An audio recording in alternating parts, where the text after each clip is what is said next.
quem melhor que o rei Salomão para nos mostrar e explicar, nos ser exemplo da sabedoria em pessoa?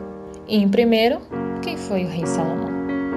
Salomão, ele foi filho de Davi, do nosso querido rei Davi, com Batseba, segundo filho dos dois, o qual, após a morte de Davi, acabou reinando em Israel. Salomão foi o terceiro rei de Israel, e algumas características sobre ele é que ele foi autor de 3 livros, tais quais Provérbios, Eclesiastes e Cantares, e mais 2 livros chamados Sabedoria e Eclesiásticos. E esses 2 livros são conhecidos como apócrifos, que significa livros sem autenticidade. Ele construiu o templo do Senhor, que nos dias de hoje é a igreja, e foi um rei que foi marcado pela sua sabedoria. Muito difícil alguém que conhece a Bíblia, alguém que conhece a história do rei Salomão e não lembrar da passagem importante lá em 1 Reis capítulo 3, em que Deus se apresenta em sonho para Salomão e pergunta o que ele quer, que o que ele quisesse Deus daria.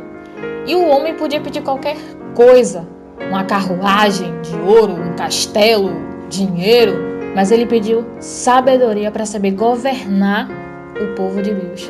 Toda a passagem de Salomão, nós vimos demonstrações dessa sabedoria.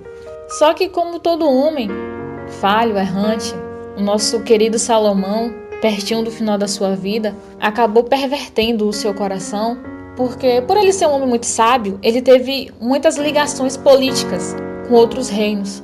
Um dos meios para fazer ligações políticas naquela época era através do casamento. Então Salomão acabou contraindo 700 princesas e 300 concubinas. Somando isso, dá 1000 mulheres. 1000 mulheres. Isso, você não ouviu errado. O rei Salomão teve em sua vida 1000 mulheres. E essas mulheres acabaram lhe pervertendo o coração, porque como eram mulheres de outros reinos, elas acabaram desviando o coração de Salomão. Salomão acabou saindo dos trilhos do Senhor no final da sua vida. Mas, dependente do pecado, do erro de Salomão, mas nós não podemos deixar de falar da sua sabedoria. E um dos livros em que vemos muito isso é o livro de Provérbios, que significa uma afirmação breve, na linguagem figurada, a respeito de verdades e fatos da vida em comum.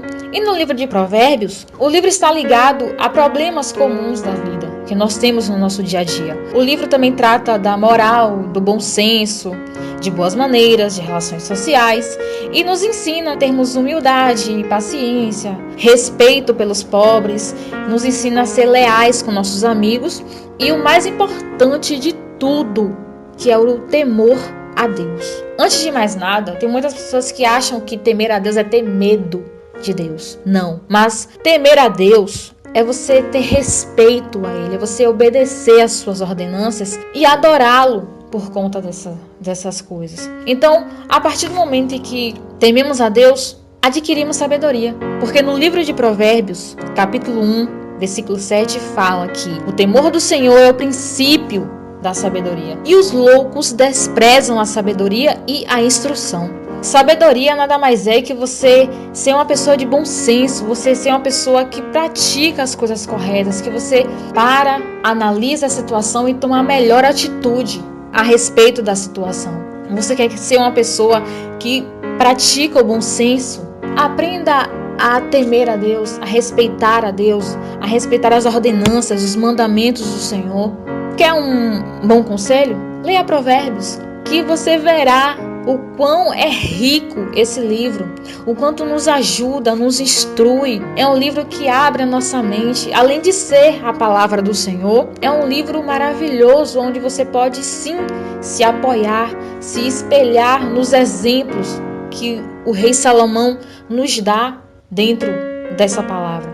Lembrando que a sabedoria que Salomão teve foi dada por Deus. E quem melhor do que o próprio Criador da sabedoria para te ajudar a ser uma pessoa sábia, a ser uma pessoa inteligente, a ser uma pessoa de bom senso. Porque é o que falta muito hoje em dia nas pessoas, é bom senso. Que você possa ler o livro de Provérbios e aprender muito mais o que é realmente temer a Deus e ser uma pessoa sábia.